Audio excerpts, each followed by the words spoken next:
Welcome into the PrepZone, DMVSTREAM.com. An exciting show for you this evening. Ben Gordon Goldstein being joined by Mark Stern, Capital Hoops, and also Mark Giannotto of the Washington Post. A lot of great games to get to here this evening for you. As we look at some of the games we'll be looking back at from this past week, a great WCAC matchup between DeMatha and St. John's. We'll highlight 4 games that we'll look at here this evening. Then also we'll preview some of the top games here coming up in the DMV as well. Bethesda Chevy Chase taking on Richard Montgomery, and Episcopal taking on St. Stephen's and St. Agnes, as well as Josh Apple's sit down with Tyler Scanlon.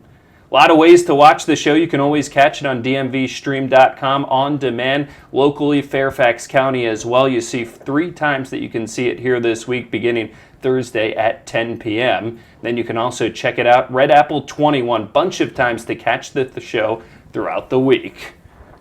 Well, we'll take a break here. When we come back, we'll first look back at a great WCAC matchup from earlier this week. So what I really like about Synthesis Multimedia Productions is I was able to grow from day one. I let BJ know that I had interest in learning different aspects of broadcast, and I was able to do just that. I got experience doing camera op, graphics op, replay op, and eventually I even got to direct and produce a few broadcasts.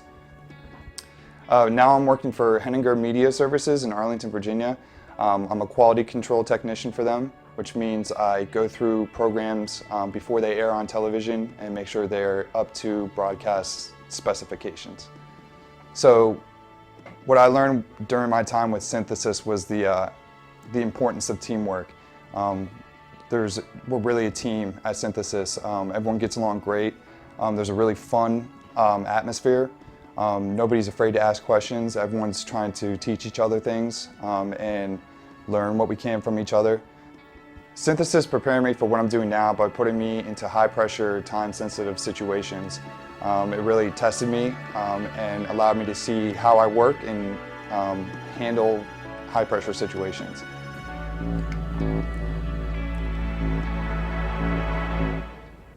And welcome back to the PrepZone, DMVSTREAM.com. Ben Gordon Goldstein, Mark Stern, Mark Giannotto, as we get into our first game of the evening. As we talked about before, it was a great matchup in the WCAC with DeMatha taking on St. John's. And Mark, as we look over at this game at the time, DeMatha number 3, St. John's number 2, and St. John's was hosting DeMatha, and what a battle it was. Yeah, what a battle it was. Like you said, 2 of the top 3 teams in the area, 2 of the top 15 teams ranked nationally, and the game proved to be, everything it was built up to be. As you see pictured there, Ryan Allen, number 0 for DeMatha, had an incredible game. 17 points, led DeMatha, only a junior, his first year starting for the Stags, and he really, really stepped up. Now, St. John's led for the majority of this game. They probably led for 29 of the 32 minutes. Maryland commit Anthony Cowan had 6 3-pointers. I think he finished with 27 points. And, the stars rose on this night. Markel Fultz had, I believe he had 14 points, really set the tone early. And then Allen kind of took over later in the game. Nate Darling for DeMatha had 2 huge free throws late in the game to preserve the win, and great WCAC game. It's one of those matchups that you think, Cowan and Fultz, they're 2 guys who could be they're obviously player of the year candidates locally, and you could see this one going a long way towards deciding that player of the year. This is one step in the fulcrum for Markel Fultz. And Absolutely. So, guys, we look at our top performer from the game, Ryan Allen, 16 points. What did we see out of him? Huge game. He had probably the biggest shot of the game. DeMatha was up 1 as the shot clock was expiring with exactly a minute left on the clock. Hit a contested 3-point shot to put DeMatha up 4. Anthony Cowan hit a 3 on the very next possession to bring it back to 1, but it was Allen's shot that really kind of sealed the game for DeMatha. As you look at these top WCAC teams, these 2 teams, Gonzaga, as you guys handicap the 3 of them, is there one that really stands out to you as being ahead of the rest? I mean, to me, right now, the early frontrunners got to be DeMatha. We got them in the post back up at number 1 after that win over St. John's. And They just have a lot of different weapons. You saw, Markel Fultz, one of the best players in the country, but Ryan Allen is an emerging force. I think he got offered by UAB recently. So that's a guy who, another D1 player, as if DeMatha needed more D1 players. Really interesting. Gonna be back and forth all season because any three of those teams could win any game between the three of them. Absolutely. So the two teams will match up again on February the 9th, so that'll be a good one to look out for here as those two teams will play at DeMatha. As we move on to our second game here of the evening, a good Maryland battle. Prince George's County matchup there between Gwynn Park and Douglas. And Mark Giannato, you were over at that game. What did you see there? That was a really, really exciting game. Great atmosphere, especially for a public school game. The stands were jam-packed, halfway through the JV game. Two unbeaten teams coming into this one, and probably a game that's a preview of what the Maryland 2A South Region Final. I can't see another team right now really challenging these two, but Gwynn Park really, maybe not surprise is the right word, but really impressed me because Douglas was the preseason favorite in this league. And Gwynn Park, was an under 500 team last year, but returned a lot of good weapons. And in this one, you saw one of their new weapons, Justin Faison. He kind of really came through in the clutch for them in the fourth quarter as Douglas tried to make a charge back. And then you're seeing Isaiah Miles here, number 15. He had a monster game, 18 points, 10 rebounds, 8 assists, so a near triple-double. He really controlled the paint, and Douglas really had some issues penetrating Gwynn Park's zone defense. But, really, really fun game where, both teams really brought it. The atmosphere was juiced. It was just really what you hope for in a high school game. And you're seeing here Justin Faison, 22 points, really delivered in the clutch, went 10 of 11 from the free throw line. Douglas really couldn't stop him from penetrating into the paint. He's a transfer from McNamara. He was on McNamara's JV team, but he looked ready for prime time last night. Mike Glick, you got to give him a lot of credit, coach of Gwynn Park. He's paid his dues. He's coached a lot of great players, coached Rudy Gay in high school, and he is definitely getting the most out of his guys. And don't forget about Douglas. They could be, that game could have gone either way. Cam Hayes had 21 points. Donald Carey, who's an emerging Division I recruit. A couple college coaches were out at in Brandywine to check him out last night. They're a team to be reckoned with. This was kind of their first major test, and I see them being a force to be reckoned with once we get to the playoffs. I can't wait till these two teams play again. Yeah, so we got to talk about the rematch between DeMatha and St. John's. Unfortunately, these two teams are not going to play again in the regular season, but we'll get a chance to hopefully see them play again in the playoffs. As you mentioned, it could be the top two teams in Maryland public schools right now playing against each other. Yeah, Maryland 2A division. This is definitely the cream of the crop. And like you said, no rematch this year for the first time in a long time. So if we see them again, it will be in the MPSSA postseason. Hopefully we get another. They call it the Battle of the 301 because they're right down the street from each other. And hopefully we'll get to see them again because both of them are state title contenders. For sure. Well, still two more games to talk about here on the Prep Zone, but first, our own Jackie Sager had a chance to catch up with some of the guys from Rebel Run Sports to talk about Northern Virginia's top players.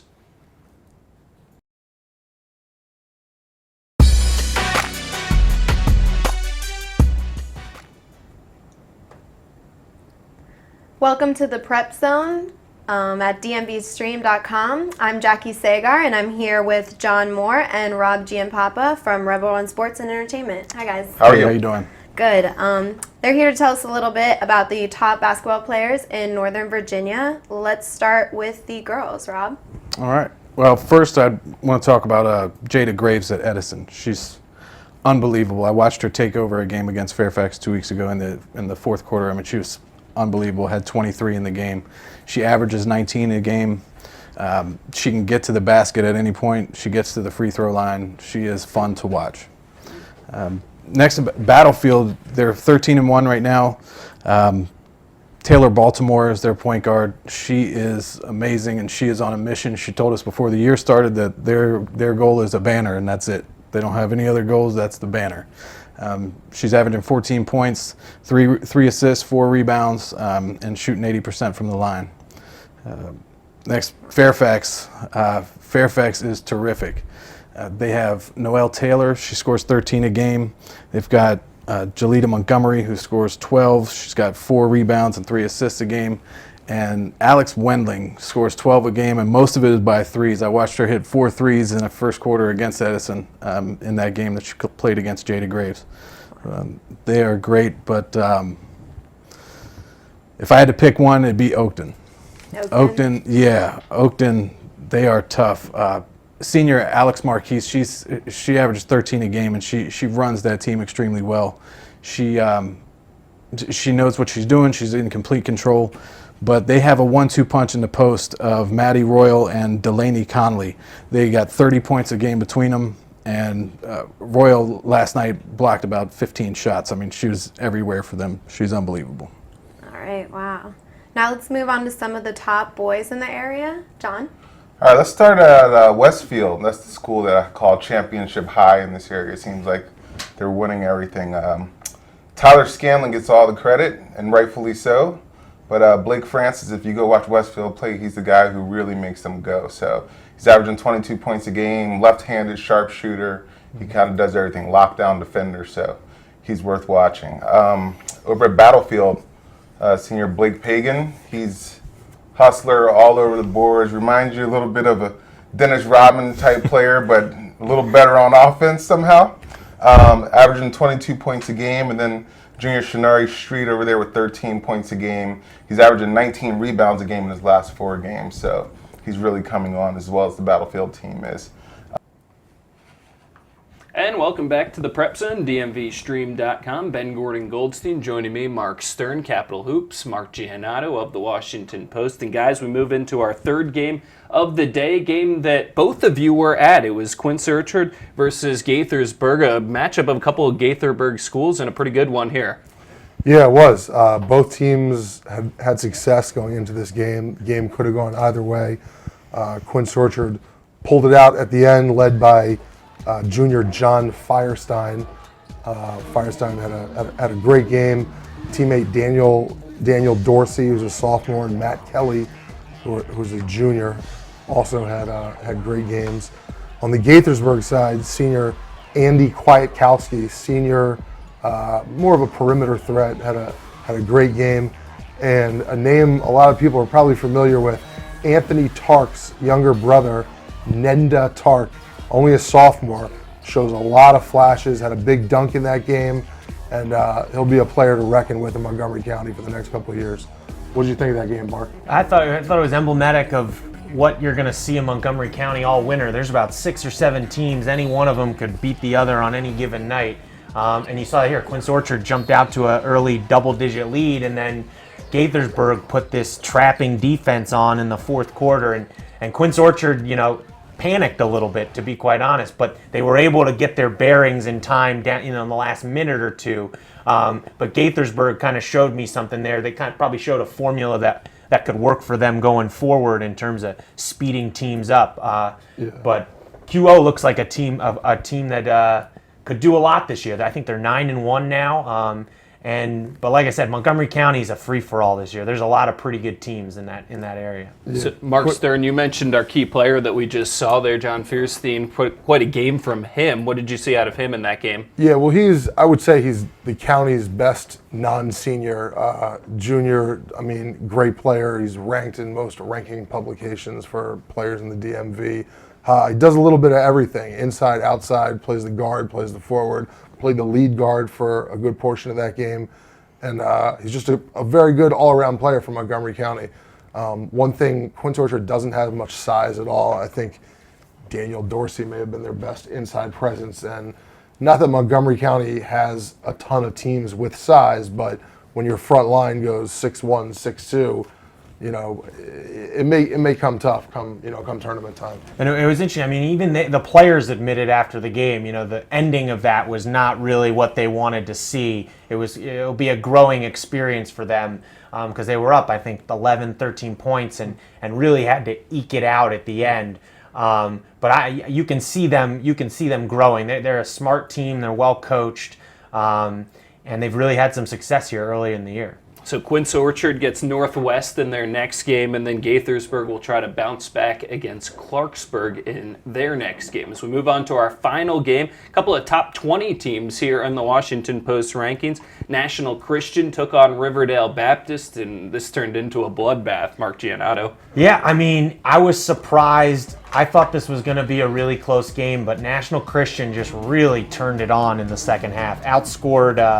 Outscored Riverdale Baptist 40-22 in the second half to really blow it open. Christian Matthews was dynamic, the Georgia Tech recruit.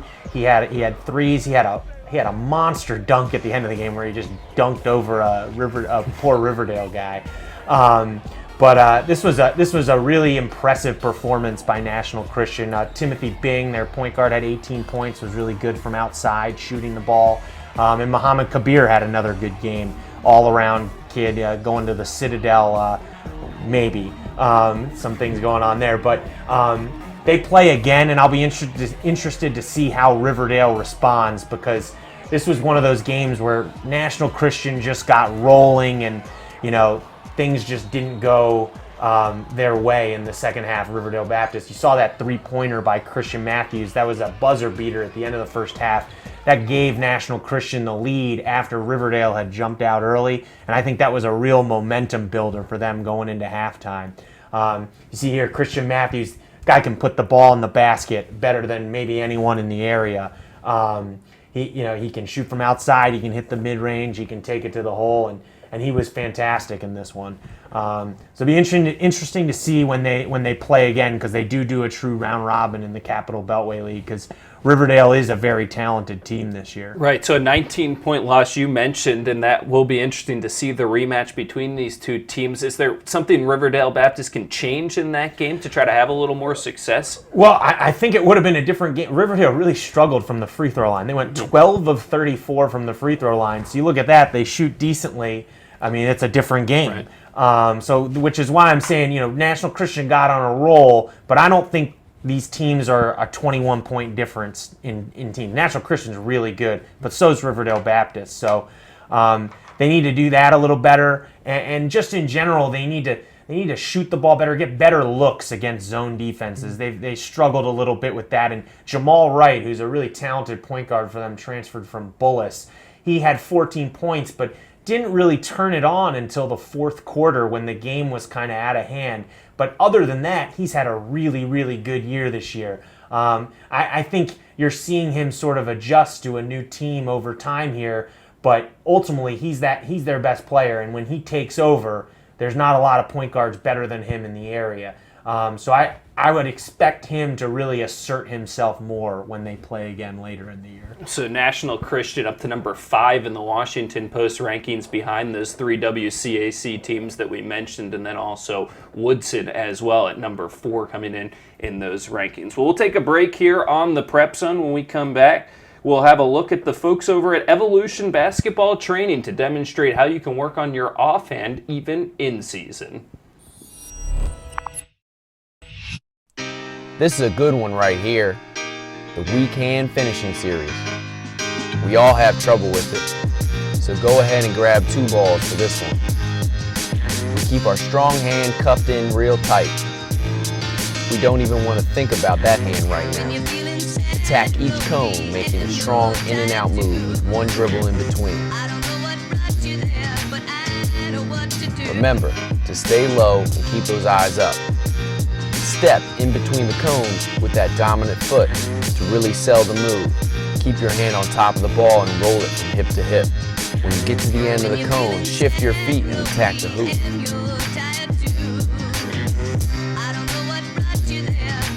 Be creative, evolve your game. There is no one way to do this.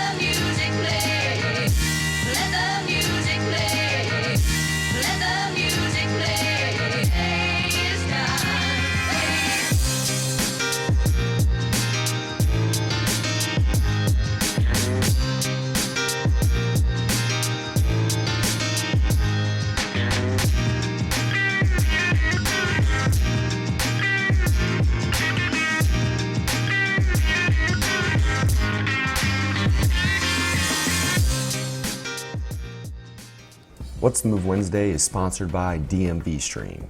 Check them out at DMVSTREAM.COM. And welcome back to the Prep Zone, DMVSTREAM.com, as we now move into our game previews for this upcoming week, and a couple of good ones coming up here this week. First, we'll start with Episcopal as the number 8 team takes on St. Agnes and St. Stephen's. St. Stephen's, St. Agnes. Sorry about that. Don't get it wrong. They'll get mad at you. They've gotten mad at me. Yeah, this is a really, really good matchup. Probably the 2 best teams in the IAC this year. Episcopal had an up and down year last year, but kind of surprised some people when they won the IAC tournament, and they've really taken that momentum and run with it.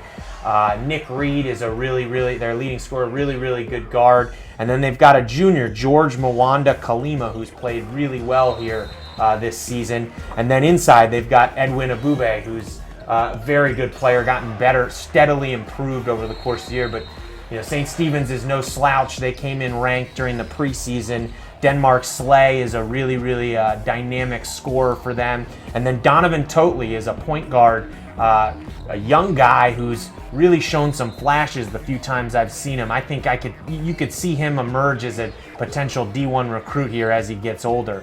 Should be a really good game, and a game that will go a long way towards determining who wins the IAC this year. Donovan Totley was an interesting one for me, just a sophomore and only 5'6" as well. Have you seen him? What have you seen out of him, and the speed in his game, I would imagine? I think they're listing him a little short. He's a little taller than 5'6", but he's really well built. He's a strong guy who can finish at the rim, knows how to make the right pass, knows how to make the right play. I was really impressed by him, and I was sitting with some college coaches who were also really impressed by him. They hadn't heard of him either, and then they saw him and they're like, oh, interesting. This guy could be someone to watch down the line. As we jump back to our key player from that game, Nick Reed, you mentioned him before, averaging over 16 points a game, the senior guard, the key player for Episcopal. Yeah, I mean, he hit a game winner last year in the IAC tournament. That was one of the more memorable plays of the entire season. And then, I mean, Episcopal, Jim Fitzpatrick, their coach, does a great job there. They're always a contender, but it seems like this year they've really gotten it together very quickly and have strung together some impressive wins. So that game coming up this week, those teams will actually get pretty familiar with each other because they'll play again on February 2nd after this week as well. As we move on to our second game preview, it'll be Bethesda Chevy Chase taking on the Richard Montgomery Rockets and Mark Stern. What are we going to see out of these teams? Well, like Mark mentioned before, there's probably 6 or 7 teams in Montgomery County who could ultimately be the best team in the county. But I think these two right now are arguably the top 2. BCC's lost a few games, which has surprised some people because their talent is unquestionably, they've got maybe the most talent in the county. 6'9", Tajay Byers, Kevin Holston, who's coming back after a phenomenal year last year. You see some highlights here from BCC's win against arch rival Whitman. And then Richard Montgomery had a phenomenal year last year. They don't have much size, which scares me a little bit, although I am predicting Richard Montgomery to hold serve on their home court. But they've got a plethora of guards who can put the ball in the tin. There's Nas Robinson right there, Jonathan Custodio, Daniel Alexander, Julian Watson. I mean, they've got a bunch of guards who can score the ball. As we look at Richard Montgomery, 4 straight wins to get themselves to 8-3. So a little bit of a slow start to this season at 4-3 overall. What are the improvements that they've been able to make to get on this roll a little bit here?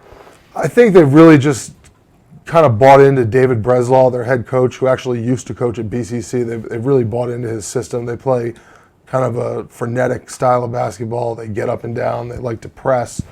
And Montgomery County is not the toughest of competition, so to win 4 straight, depending on who you're playing, isn't the biggest of accomplishments. But I think this game will definitely be a game where the winner can hold their head high. And Mark Giannotto, Bethesda Chevy Chase, coming off that loss to Churchill in their last game, a little extra motivation for them. Your thoughts here coming into this game as well? Yeah, I gotta believe they're gonna bounce back. I'm a Churchill alum, and I was shocked that Churchill pulled that off. So it'll be interesting to see how they respond, because like Mark said, they do have the most talent in the league.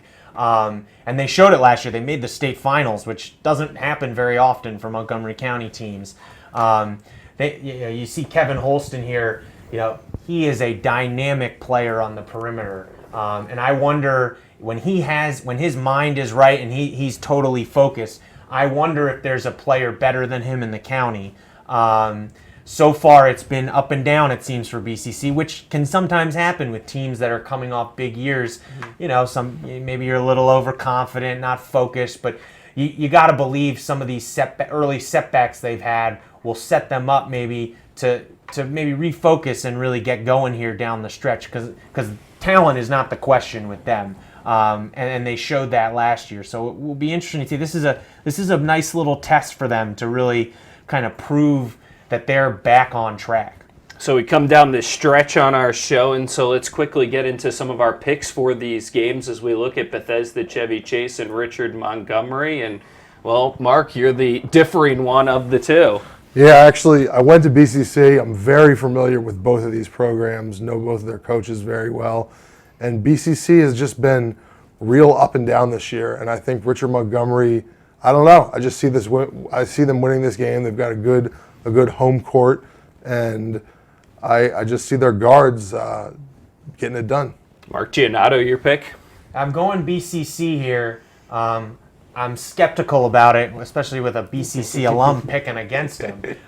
Tough crowd over here, but I just got to believe they're not going to lose 2 in a row. That's what my gut tells me. So I'm going with BCC here. And our first game that we previewed, the Episcopal Maroons taking on St. Stephen's and St. Agnes, and we get our picks on that one. I think the three of us across the board went the same way with Episcopal. Yeah, I went Episcopal just because I think both these teams have really good guards, but Episcopal has some guys inside that really can score the ball, and St. Stephen's, St. Agnes has some size, but not really guys that can really score offensively. I think that'll be the difference in this one. Yeah, I think Nick Reed gets it done in this game. I don't know. I think Episcopal is just a better basketball team. St. Stephen's, St. Agnes is a good team, but I think Episcopal is the better team. Well, that's going to do it for us here on the Prep Zone. Special thank Mark Stern, Capital Hoops, Mark Giannotto of the Washington Post, and I'm Ben Gordon Goldstein. Great week of hoops to look forward to.